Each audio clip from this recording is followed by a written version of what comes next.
Hey guys, welcome back to my channel. My friend asked me what I thought of my iPad, so I thought I would make a video because I'm sure you have similar questions. So welcome to my 12.9-inch iPad review. I know there's a new iPad out now, and from the research that I've done, the only real difference is that the camera is better on the new one and it has like AR features and stuff, but don't take my word for it, I'm not a tech guru. I watched like one video on it. So instead, I'm going to talk about how I've been using my iPad, why I like it, and whether you should consider getting one. Let's just start by saying that this wasn't a device I ever thought I needed. I wasn't handwriting notes on paper and thinking, you know what I need right now? I need to write it on a screen. That was never my thought process. That was never something that I ever thought I actually needed. I decided this was something I needed when I went on holiday to the States to visit my uncle. I couldn't bring any of my past papers with me, which meant that I ended up doing the work that I needed to get done on my mum's iPad. And I loved it. It had no latency. I didn't have to worry about losing sheets. There was no clutter. Like literally you couldn't tell that I had been working on that space. Its portability was also a big factor in me deciding, you know what, I want to have an iPad because I cycled to school. And I just found it really annoying and complicated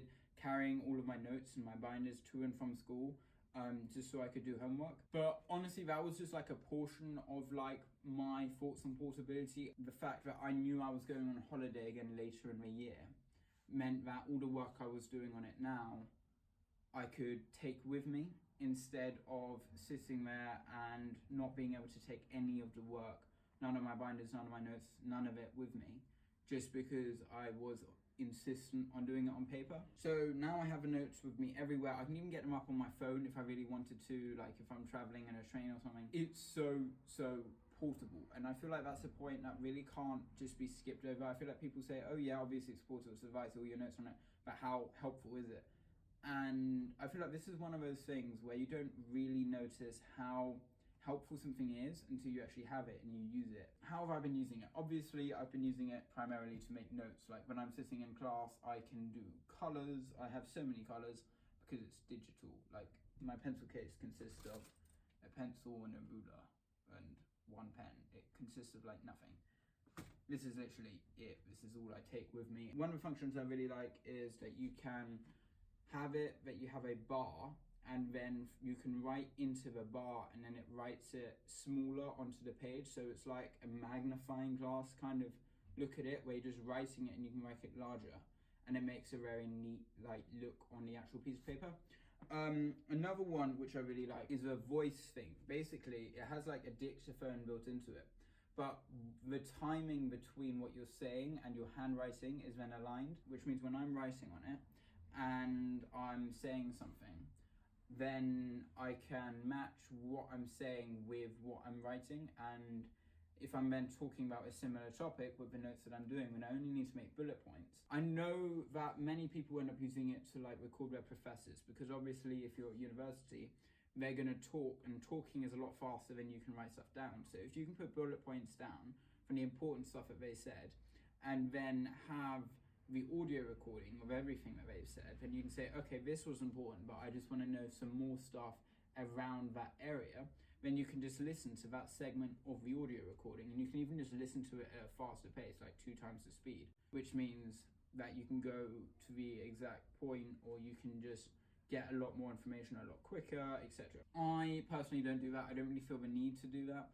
I use the feature when I am basically like making a mini YouTube video for myself, because what I do is, for example, if you have a mechanism, let's say biology or in chemistry or something, right, then mechanisms tend to be quite complex and there's a lot of stuff going on, so like drawing diagrams is really helpful. So what I tend to do is I draw my diagrams and I draw what it says, and I like draw like arrows of where things are going, etc., specific molecules or blood or I don't know what, and I then talk about the process that I'm doing at the same time, which means that later when I use them for revision, I can literally watch my version of like a video and I know exactly how I understood it beforehand, which means I'll understand it a lot quicker again because I'm using it in the exact same terminology that meant that I understood it. But I don't just use it for notes. Like obviously I still use it for like past papers. All the paper stuff I do on here. It's so helpful. I also do my videos on here. Literally my life is on it. So should you get one? There's a whole argument or debate about whether an iPad can replace a computer. There's a lot of things that the iPad can do that the computer can't do, and there's a lot of things that the computer can do that the iPad can't. An example of this would be like high performance games, right? You can't really do the most high-speed things on a iPad like you can on a computer. The computer's processors are just naturally a lot faster because of how they're designed and how they're built. They don't need to be as portable and light and whatnot. So naturally, for those kind of things, for those high-power things, that makes more sense. But like, if you're a student, I recommend getting an iPad. I found it so helpful, even just from the sense that it's note-taking, okay? Even if I just put a line there and think, okay, over 2 years of me doing A-levels, I had one binder per subject per term. That would have meant that by the end of my 2 years, I would have had 18 binders, which I would need to go through whenever I wanted to read my notes, which would have been a nightmare. So this way I can search my handwriting because it searches all of your notes and will search for the specific words that you hand wrote. And I can decide, you know what, that's what I want my note on. Thank you very much. That took 3 seconds and I didn't need to read through 18 binders. I love this thing. I think anyone who is even just considering about getting it should just get it. I think that there's a lot of, I guess, surprises the iPad has that you don't really notice until you're sitting there using it. I can't really put to words how helpful it's been to have this with me every single day. I hope you've enjoyed this video. Please like and subscribe if you found this video helpful, and goodbye.